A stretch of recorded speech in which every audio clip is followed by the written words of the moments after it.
But yo, don't let Kobe, don't let all this celebrity news fool you right now.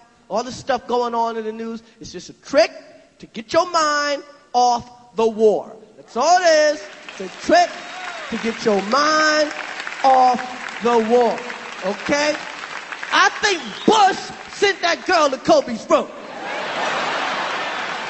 Bush sent that girl to Kobe's room. Bush sent that little boy to Michael Jackson's house. Bush killed Lacey Peterson. Bush was fucking Paris Hilton in that video.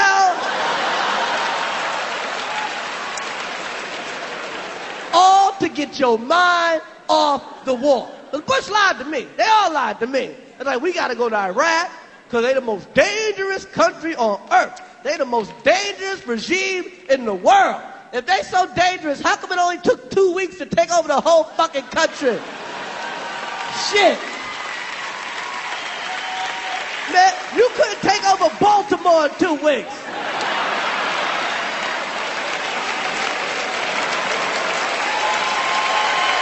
Now, a very important CBS News investigation. A 5-month state-by-state survey by our investigative team has uncovered a troubling and tragic epidemic among our military veterans. An epidemic of suicide. Men and women taking their lives in startling numbers. Our chief investigative correspondent, Armin Katayan, has the story. Pretty much the worst day of my life. And I just felt like this silent scream inside of me. I opened up the door, and there he was. Ready. Then I saw the hose double looped around his neck. Up and on! He was gone.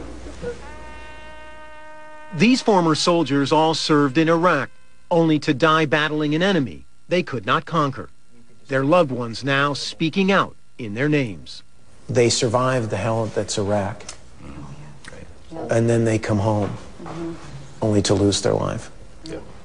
23-year-old Marine reservist Jeff Lucy hanged himself with a garden hose in the cellar of his parents' home, where his father Kevin found him. There's a crisis going on, and people are just turning the other way. Kim and Mike Bowman's son Tim was an Army reservist who patrolled one of the most dangerous places in Baghdad, known as Airport Road. His eyes, when he came back, were just dead. The light wasn't there anymore. 8 months later, on Thanksgiving Day, Tim shot himself. He was 23. Diana Henderson's son Derek served 3 tours in Iraq. He died jumping off a bridge at 27. Going to that morgue and seeing my baby, my life will never be the same. Beyond the individual loss, it turns out little information exists about just how widespread suicides are among those who have served in the military. 1, 2, 3. There have been some studies, but no one has ever counted the numbers nationwide. Nobody wants to tally it up in the form of a government total. Why do you think that is? Because they don't want the true number of casualties to really be known. They are suffering so much. Senator Patty Murray is a member of the Veterans Affairs Committee. If you're just looking at the overall number of veterans themselves who have committed suicide, we have not been able to get the numbers. We wanted the numbers, so we submitted a Freedom of Information Act request to the Department of Defense, asking for the numbers of suicides among all service members for the past 12 years. 4 months later, they sent us this document showing that between 1995 and 2007, there were almost 2,200 suicides, 188 last year alone. But these numbers included only active duty soldiers.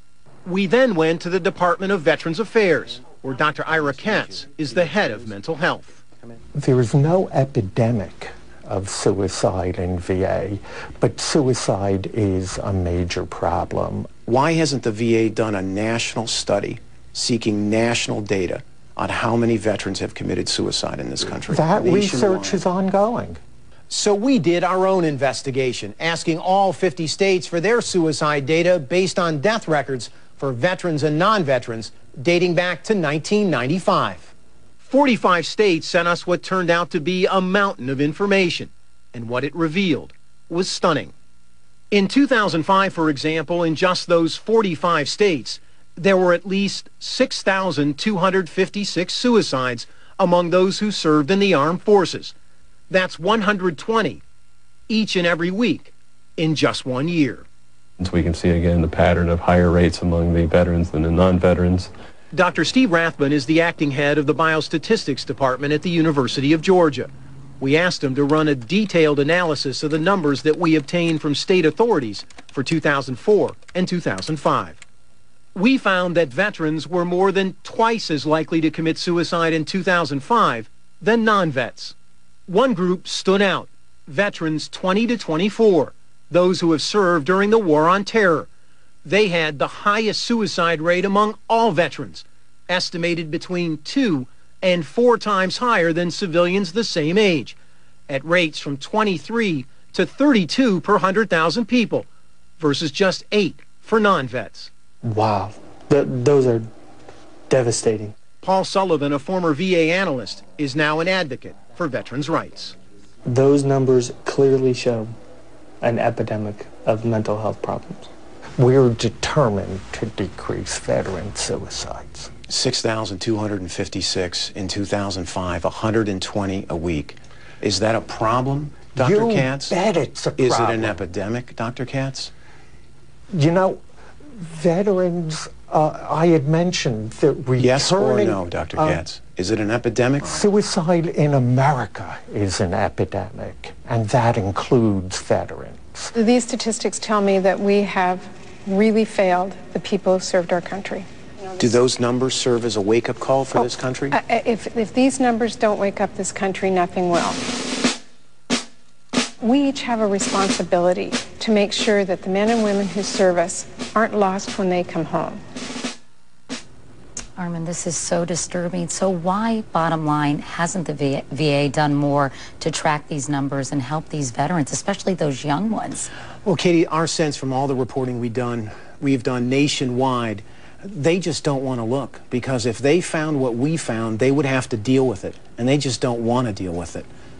Tomorrow night, we'll take a really hard look at the VA, Katie. All right. Armin Katayan. Armin, thank you so much. For much more on this story, the warning signs for suicide, and where people at risk can find help, you can go to cbsnews.com and click on CBS Evening News.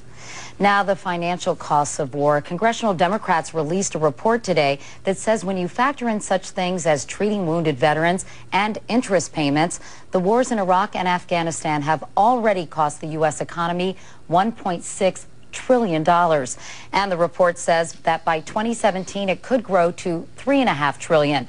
Under that scenario, the economic impact on the average American family would come to more than $46,000. Late today, a White House spokesperson called the Democrats' report politically motivated. His exact words is, "Your son has died." Staff Sergeant Justin Reyes spent a violent year serving in Iraq. Gene Willis and Carlos Reyes are his parents. The war didn't end for him when he came home. Medical records show Justin suffered severe psychological trauma after witnessing multiple dead and having to sort through badly mutilated bodies. Earlier this year, 1 month after separating from the Army, Justin hanged himself with a cord in his apartment at just 26. I think he was being tormented and tortured by his experiences. I'm Armin. Nice to meet you. Gene Willis and members of 4 other families recently sat down to talk about losing loved ones, all veterans of Iraq, to suicide. Is there any sense that they were having problems at all? I said, "What's the matter, Tim?" I said, "Don't you want to come home?" And he said, "I'm not sure." He said, "Everything's changed." He said, "I'm not the same person anymore." Mia Sagahan's boyfriend, Walter, shot himself at age 27, about a year and a half after he came back from Iraq. I just didn't realize that I didn't think he was thinking about killing himself. Otherwise, I would have taken him wherever he needed to go. You know, I think that's what the families are left with, the guilt of what we could have done and what we should have done. Guilt and anger. No one had ever counted just how many suicides there are nationwide among those who have served in the military until now. A 5-month CBS News investigation based upon a detailed analysis of data obtained from death records in 2004 and 5, found this. Overall, veterans were more than twice as likely to commit suicide in 2005 as non-vets. Part of a set of numbers that stunned everyone from Senator Patty Murray. That's a lot of young men and women who've gone to fight for us, who've come home and found themselves that lost. To veteran rights advocate Paul Sullivan. And this is pulling the fire alarm to say our veterans need help now. Joining me now, Armin Katayan. Armin, this report out by the Department of Veteran Affairs says that approximately this year, 5,000 veterans will commit suicide, largely because of mental health issues. Yeah. This sounds shockingly high. That's like 100 a